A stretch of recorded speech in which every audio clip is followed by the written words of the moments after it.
Mening ismim Sam. Bu voqea ogohlantirish uchun aytilyapti. Voqea 5 yoki 6-sinf paytlarimda bo'lgandi. Hozirda 23 yoshdaman. O'sha payt kech bo'lgandi. Dadam bilan uyga qaytayotgandik. Yo'l-yo'lakay dorixonaga to'xtab o'tishga qaror qildi. Men esa mashinada qoldim.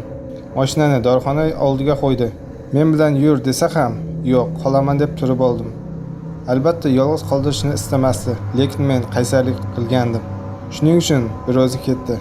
Dorixona katta yo'l bo'yida joylashgandi. Yo'llar mashinalar bilan to'la. Yonimda dorixonaning bir chekkasida qop-qorong'u yo'lak bor edi. Juda qo'rqinchli ko'rinardi. Orqa ko'chaga o'tish yo'li bo'lsa kerak. Unchalik e'tibor bermadim. Avvalga yolg'iz edim. 3-4 daqiqadan so'ng haligi kichik yo'ldan bitta odam chiqib kelayotgandi. Qoraroq odamga o'xshardi. Yana juda eskirgan kiyim kiyib olgan. Uni ko'rganimdan qo'rqinch paydo bo'ldi. Boyagi yo'ldan chiqib atrofini ko'zdan kechirayotgandi. Juda shubhali ko'rindi. Ko'zimiz bir-birimizga tushib qoldi. Va sekin men tomonga yura boshladi. Yurishi odatiy emasdi. Bukrayib, yana qo'llari cho'nchagida edi.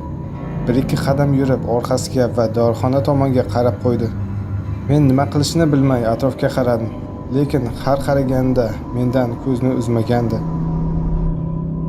Mashina yoniga keldida eshikni ochishga urindi. Baxtimga qulflangan ekan. Men juda qo'rqib ketgandim. Voqeani yomonlashtirmaslik uchun hech narsani bilmagandek o'tiraverdim. U esa eshikni ochishga urinayotgandi. O'sha payt telefonim quvvati tugagandi. Shuning uchun qo'limni cho'nchagimga tiqdim-da, xuddi telefonni olgandek qo'limni qulog'imga bosdim. Meni o'g'irlab ketmoqchiligini aniq bilardim.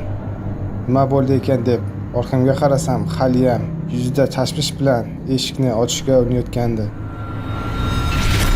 Dorixonaga bir qarab qo'yardi. Birozdan so'ng u to'xtadi va kelgan joyi tomon ketib qoldi. Bu yerdan ketgandan so'ng umuman ko'zdan g'oyib bo'ldi. Shunda tezda mashinadan tushib dorixonaga, dadam tomonga ketdim. Uni ko'rganimda bo'lgan narsalarning barchasini aytib berdim. U eshitib hayratda qoldi va jahli chiqdi. O'sha odamni qidirmoqchi bo'ldi, lekin men o'sha odam chiqqan qo'rqinchli joyni aytmadim. Dadamga biror korxol bo'lishidan qo'rqdim. O'shandan beri bu voqea esimdan chiqmaydi. Xudo biladi, ushlanib qolganimda nima bo'lardi yoki eshik ochiq bo'lganida nima qilardim. O'ylasam qo'rqib ketaman. Sizlardan iltimos, yosh bolalarni mashinada yolg'iz qoldirmang, ayniqsa begona joylarda. Shunga majbur bo'lgan taqdiringizda ham eshikni qulflab qo'ying.